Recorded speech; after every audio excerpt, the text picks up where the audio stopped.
Okay. After a little technical difficulties and being 3 minutes late, we are launching. Oh my gosh. Hold on. Okay. If I don't touch it, it probably won't fall. Okay. Tuesday training. Welcome, Alpha Alliance. Oh my God, I'm so stoked. I have been waiting for this for so long. Whew. Okay, we're gonna get into the nitty gritty today. First Tuesday training, we're gonna do this every Tuesday. So, couple little things I wanna run through before we get into the actual training part is, this is our first one. This is our first Tuesday training. So a little bit of housekeeping. Please comment, please communicate with me throughout the video.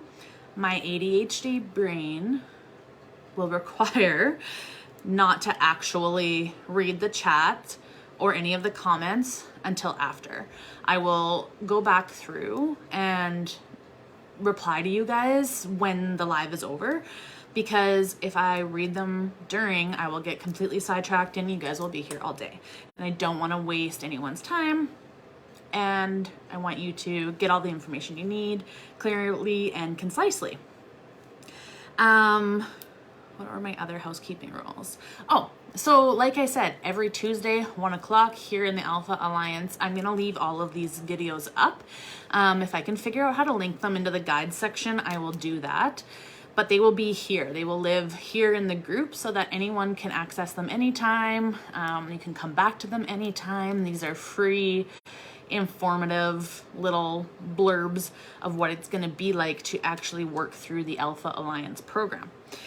So, if you have any ideas or you want to talk about certain things, or if you have like any submission thoughts, just shoot me a message. Maybe I'll create a poll. I'll write that down. Create a poll. I'll create a poll in the group if I can. And then you guys can kind of like put in some ideas of different things that you want to talk about, different things you want me to touch on, different things that we can work through together as a community. Every Tuesday training will come with a different sort of homework or take home. There will be something to take home and use in conjunction with what we talk about in the training. So today I have some journal prompts that I'm going to give you on our topic. Grab a pen and a notepad because I am going to ramble things off and taking notes. I'm a note taker. You can obviously always come back and watch the video, but I like to take notes about just the different things that pop out at me. Sometimes you can hear something a million times and you hear it in a different way and it really sticks with you. So yeah, take some notes. I would love to hear any feedback. If anybody has anything at the end, you are always welcome to message me and communicate with me or post in the group. We're all here to support each other, right? So today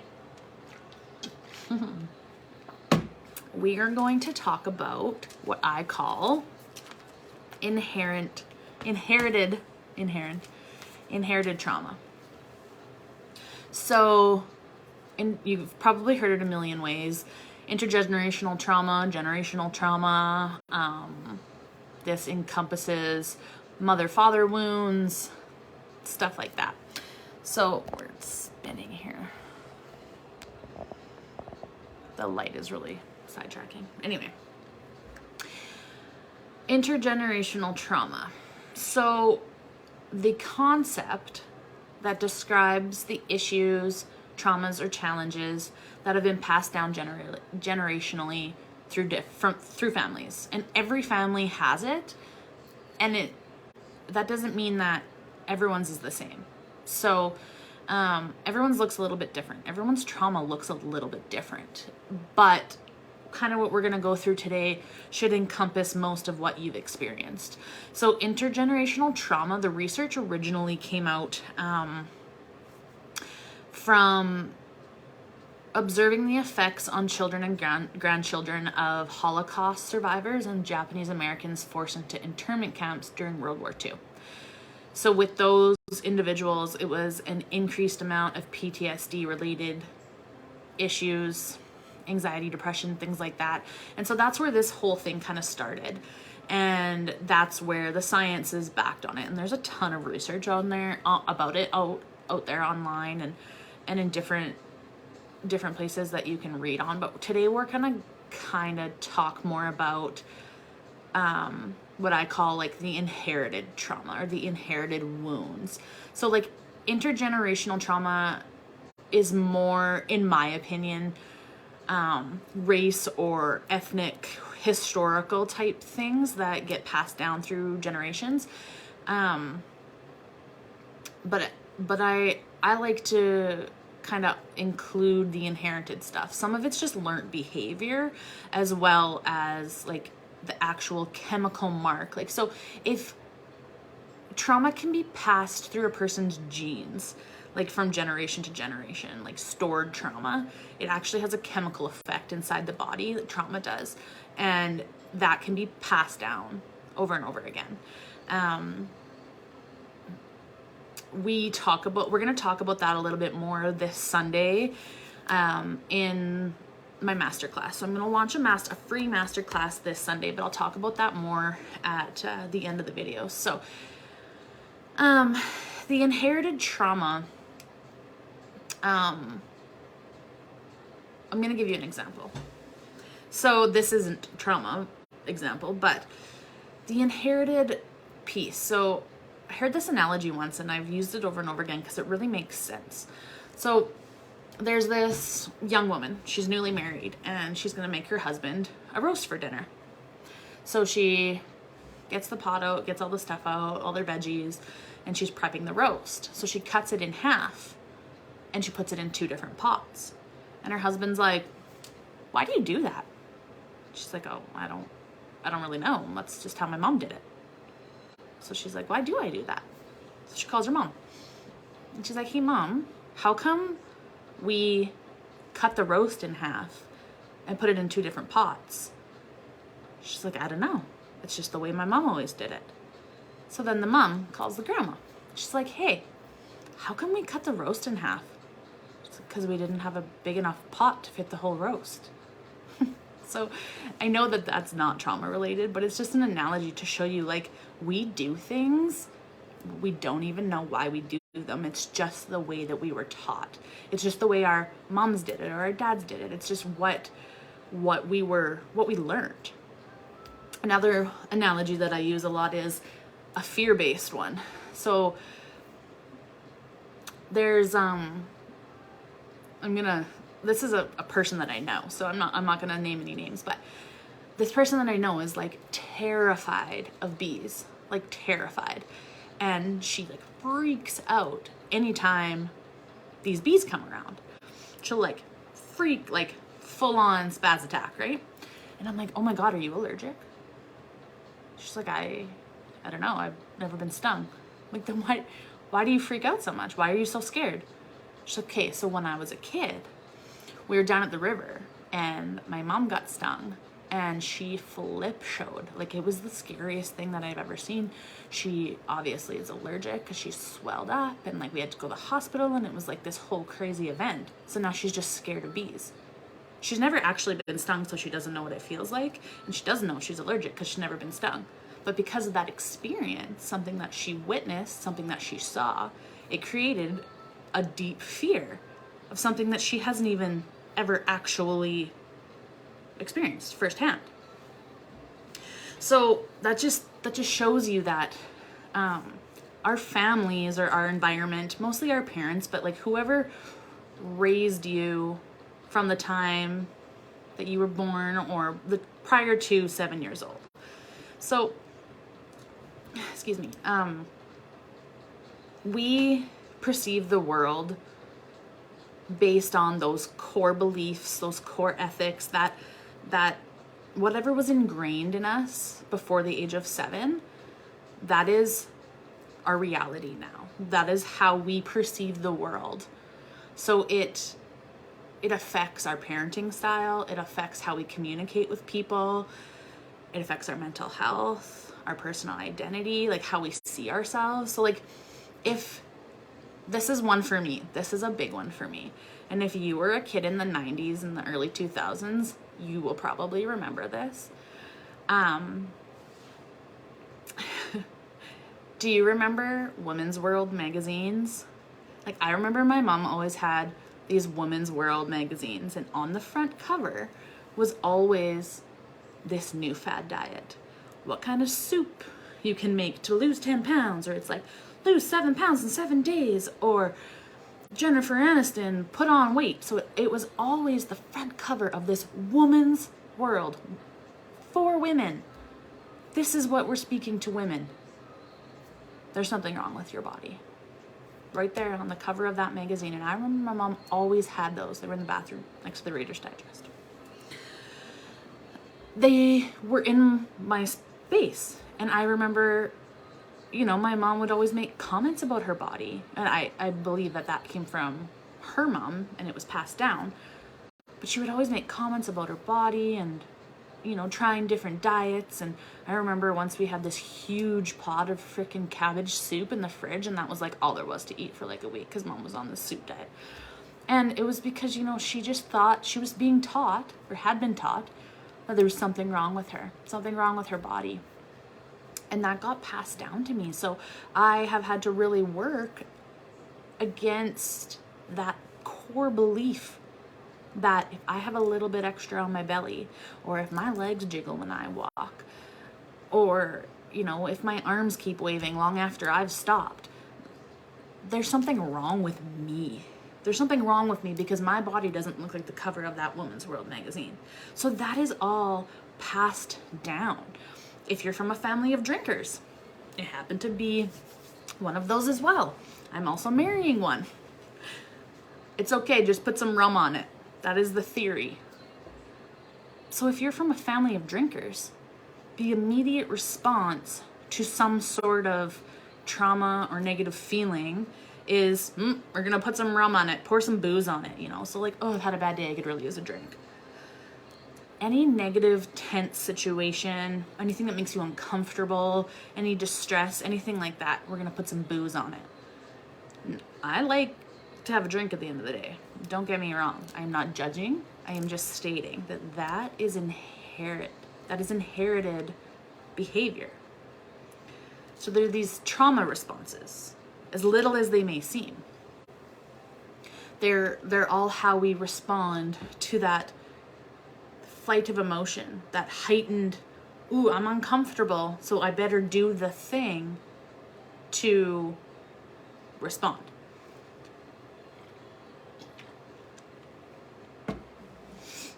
So in talking about trauma response, this is something that we touch on more in the program, but there's 4 types of trauma responses. So I'm sure you've all heard of, for sure, the first 2.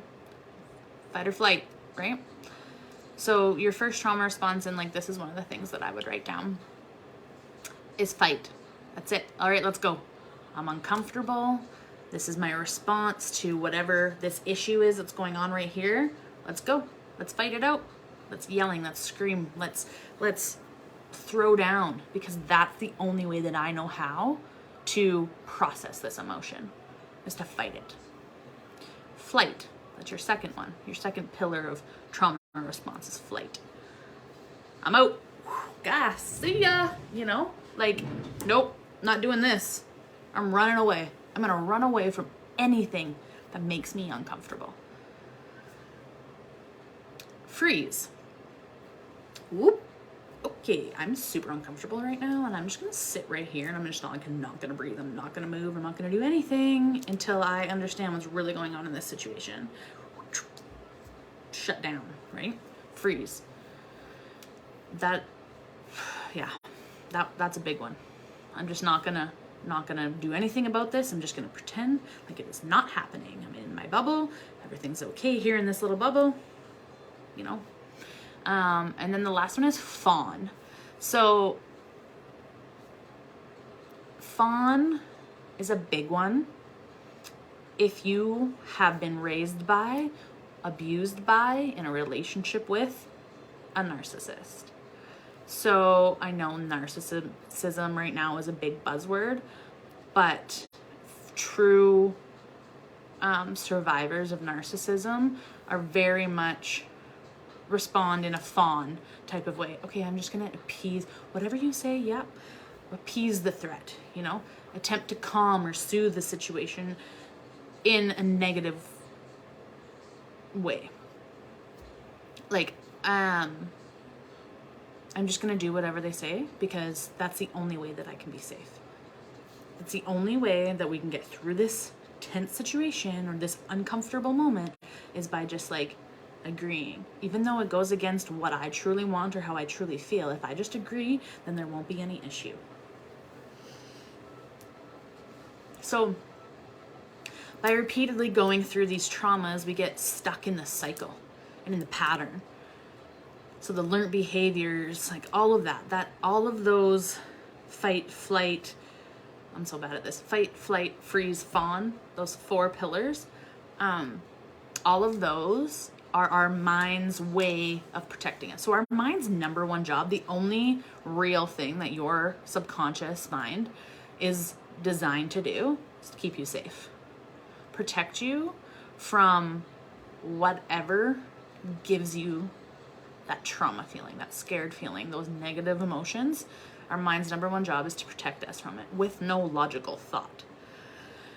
Which we go, that's a whole nother realm of things to talk about. But so in that, we put those mechanisms in place, our mind puts those mechanisms in place to protect ourselves, which in the long term can create some pretty big consequences. It really affects our physical and mental health. And then this is where things like anxiety and depression, substance abuse, where those things start to develop, is in that cycle. Physical symptoms like headaches, migraines, restless legs, like that like, not restless leg syndrome necessarily, but like that like jitter, that can't sit still. Things like ADHD can be attributed to the inherent trauma. Stomach issues, especially in women who have experienced womb trauma. Womb trauma, again, it's its own beast. We'll tackle that at another date. But womb trauma, if you think of, women don't even necessarily have to experience sexual trauma or womb trauma, although the statistics are wild on how that does play into the world. I will go into the statistics. I'm really deep on sexual trauma in the masterclass on Sunday, so this is just like a trauma trigger warning. There may be some moments that are super uncomfortable, but there is healing behind it, and I come from a really honest and vulnerable place with that. But for today, you don't even necessarily have to have experienced that womb trauma yourself, right? If you think about it, it is very intergenerational. You were inside your mother's womb. Your mother was inside your grandmother's womb. Your grandmother was inside her mother's womb. And that is how intense womb trauma can be passed down. Like, it is an intense trauma, and it can be just like fed forward. So like our physical DNA is the link to that intergenerational trauma. Like, that can sit in our actual cells. The repeated exposure to trauma literally changes our genetic coding, and we just keep passing it down until someone breaks it. And if you're in this group, it's not by accident. I think that's who you are meant to be, and it's definitely who I'm meant to be, is to help not only my own intergenerational and not only my lineage, but all of yours as well. Help you all to break that cycle. Like, we are on this planet to be the cycle breakers. we'll get into that more on Sunday. So yeah, like you didn't even have to experience the trauma. It's just carried on through your genes. But a lot of the times it does manifest itself into reality. So it's funny how like, ooh, history repeats itself. Yeah, it sure does. If you can sit back and like look at where you're at and the traumas you're healing from, I bet it mirrors something very similar to your parents. It's funny to look and see that connection. So it gets pretty convoluted, and we're gonna try to break it down as we go through the following weeks, through Sunday's masterclass, and then into the launch of the Becoming Alpha program, which I have been working my ass off to bring to you guys. This is my baby. It is my heart's work, my soul's work. So I can't wait to share it with you guys. So, okay. That is my blurb on Tuesday training. I'm going to always try to keep it between 1 and 1:30. I'm a rambler, so sometimes I might go over a little bit. But with this training, so if you're just jumping in or you're just catching the replay or just seeing this now, go back to the beginning once we post the live. And you'll kind of know what we're talking about. It'll get you thinking. And then there is some journal prompts that I'll post underneath. And you guys, sorry, getting a text. Then you guys can go through on your own.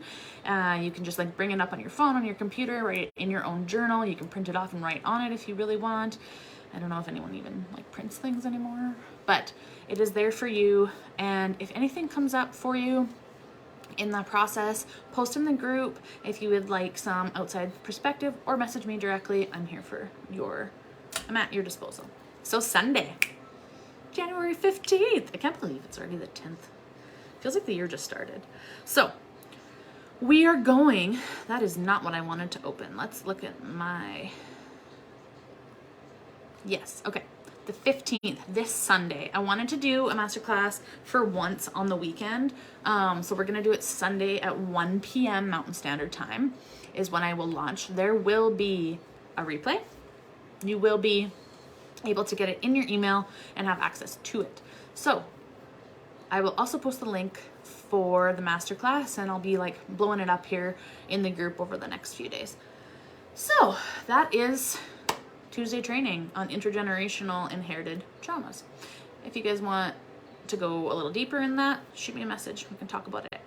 We can do specific sessions, one-on-one sessions with me, where we really tap into where that's sitting in your mind, where that's sitting in your body. And other than that, Sunday, we're going to talk about intergenerational trauma. We're going to talk about sexual trauma. We're going to talk about how it's stored in the body.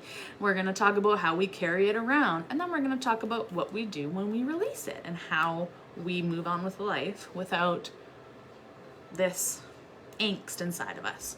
So thank y'all for tuning in, and I hope you guys have an awesome week. And I will see you Sunday or next Tuesday. Bye.